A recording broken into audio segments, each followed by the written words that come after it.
হচ্ছে, মুহাম্মদুর রাসূলুল্লাহ সাল্লাল্লাহু আলাইহি ওয়াসাল্লামের হুকুম অমান্য করা হচ্ছে, আপনার মন কাঁদে না, এরপরও আপনি তার উম্মত দাবি করেন, এটা ঠিক না। আল্লাহ আপনার অন্তর জানেন। আমরা আগেই বলেছি, আল্লাহর সাথে বিজনেসে ফাঁকি দেওয়া যায় না।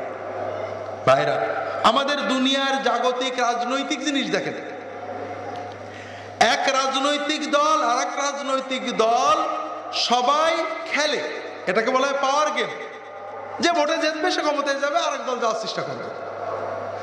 তারপরও রাজনৈতিক মূল্যবোধ বা নীতিগুলো এমন, এক দল আরেক দলের সাথে ভালো করে মিশতে পারে না। আমরা যত উদার হই, যত গণতান্ত্রিক হই, যত লিবারাল হই না কেন, একটা আওয়ামী লীগের লোক একটা বিএনপির মাজলিসে, যেখানে বঙ্গবন্ধু বা শেখ হাসিনার সমালোচনা করা হয়, বসতে পারবে না, তার মনই উঠিয়ে নেয়, বলে এখানে বসা যায় না। ঠিক একজন বিএনপির মানুষ যত উদার, যত লিবারাল হোক না কেন, যেখানে জিয়াউর রহমানের সমালোচনা করা হয়, তারেক জিয়ার নিন্দাবন্ধ করা হয়, সেখানে বসতে পারবে না। ভুল বললাম নাকি?